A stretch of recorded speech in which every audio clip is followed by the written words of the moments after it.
ঋতু পরিবর্তনের সাথে সাথে আমাদের নানান রকমের জ্বর সর্দি কাশি লেগেই থাকে।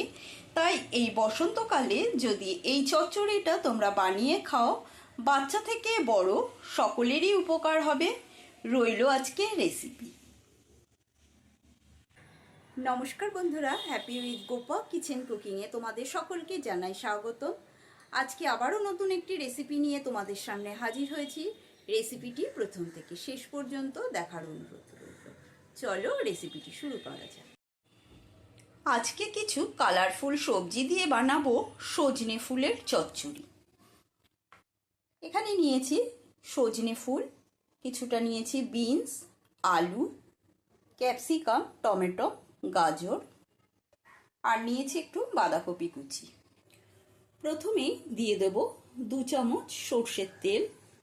সর্ষের তেলটা গরম হলে ফোড়নে দিয়ে দিলাম 5 ফোড়ন আর একটা শুকনো লঙ্কা।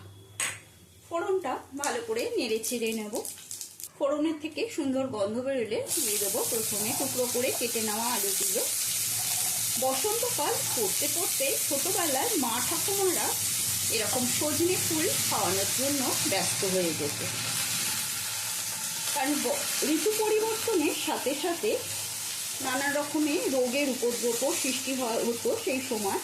সেই থেকে প্রচলিত রয়েছে এই সজনে ফুল খেলে রোগ ব্যাধি থেকে অনেকটাই মুক্ত হয়। সেই জন্য আমাদের ছোটবেলায় এইভাবেই খাওয়াতো মা সজনে ফুল। তা সজনে ফুল তো অনেক বাচ্চারাই খেতে চায় না, একটু তিতকুটো ভাব লাগে দেখে। তার এরকমভাবে আমি আমার বাচ্চাকে খাওয়া শিখিয়েছি। সেই রকম পদ্ধতিতে আমি তোমাদের সাথেও শেয়ার করছি কীভাবে সজনে ফুলটা রান্না করব। এবারে দিয়ে দিচ্ছি টুকরো করে কেটে রাখা গাজরগুলো। গাজরটা দিয়েও নেড়ে চেড়ে নিয়ে দিয়ে দেবো এর মধ্যে বিনসগুলো।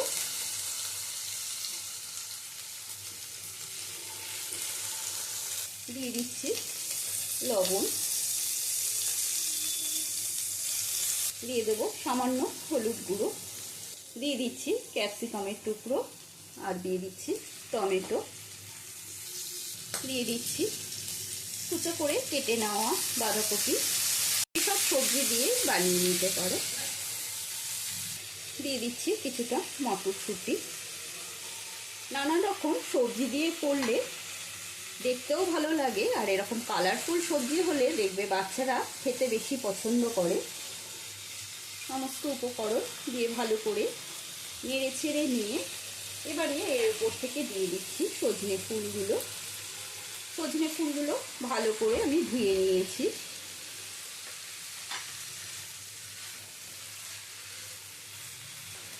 এবারে কিছুক্ষণের জন্য ঢাকা বন্ধ করে দেব। এখন বানাবো একটা মশলা। তার জন্য মিক্সার জারের মধ্যে দিয়ে দিচ্ছি 1 চামচ পোস্ত আর দিচ্ছি 1/2 চামচ কালো সর্ষে। এটা আগে শুকনো একটু ঘুরিয়ে নেব। শুকনো ঘুরিয়ে নিয়েছি, দেখো পুরো গুঁড়ো হয়ে গেছে। এবারে এর মধ্যে দিয়ে দিচ্ছি 6-7টা কাঁচা লঙ্কা। ঝালটা নিজেদের পরিমাণ বুঝে ব্যবহার করবে। দিয়ে দিচ্ছি জল। এবারে এটা মিহি পেস্ট বানিয়ে নেব। ঢাকাটা নামিয়ে নিচ্ছি।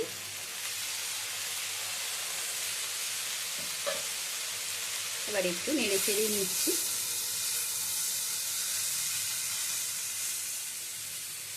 সজনে ফুল ভীষণই পুষ্টিকর, আমরা সকলেই জানি। সজনে ফুল, সজনের ডাঁটা, এমনকি সজনের পাতাতেও প্রচুর পরিমাণে ভিটামিন এবং ক্যান্সার প্রতিরোধক।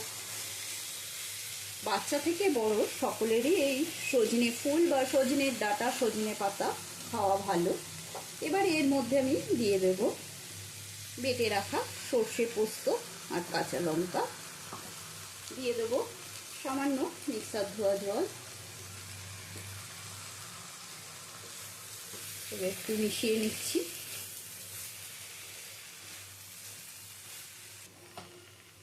আরও কিছুটা জল দিয়ে দিচ্ছি। জল দিয়ে ভালো করে মিশিয়ে নিয়ে গ্যাসের স্টিমটা লো টু মিডিয়ামে রেখে ঢাকা বন্ধ করে দিলাম।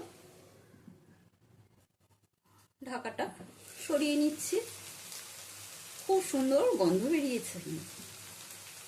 দিয়ে দিচ্ছি আবারও সামান্য কিছুটা লবণ, দিয়ে দেবো চিনি।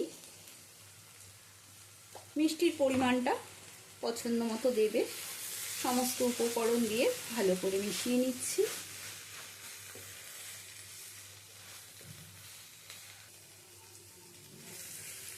সমস্ত জলটা শুকিয়ে গেছে। এবারে নামানোর আগে দিয়ে দেবো আমি এর মধ্যে পাতিলেবুর রস। এই পাতিলেবুর রসটা যদি দিয়ে দাও তাহলে সজনে ফুলে যদি সামান্য তিতো ভাব থাকে সেই তিতো ভাবটা কেটে যাবে, একটুও তেতো লাগবে না, আর বাচ্চারাও খুব আনন্দের সঙ্গে খেয়ে নেবে।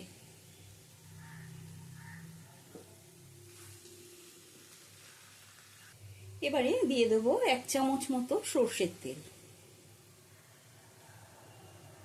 সর্ষের তেলটা দিয়ে একটু এরকম সবজিগুলো ছড়িয়ে দেব। ছড়িয়ে দিয়ে ঢাকাটা বন্ধ করে দিয়ে গ্যাসের স্টিমটা বন্ধ করে দিলাম, একটু স্ট্যান্ডিং টাইমে রাখলাম। রেসিপিটি আশা করি তোমাদের সকলেরই ভালো লেগেছে। একটা লাইক দিয়ে দিও। যদি ইউটিউব থেকে দেখো তবে এই চ্যানেলটা সাবস্ক্রাইব করে নিও, পাশে থাকা বেল আইকনটা প্রেস করে দেবে। আর যদি ফেসবুক থেকে দেখে থাকো তবে পেজটা ফলো করো। আজকের মতন এই পর্যন্ত। আবারও নতুন কোনো রেসিপি নিয়ে হাজির হব। সুস্থ থাকবে, ভালো থাকবে। ধন্যবাদ।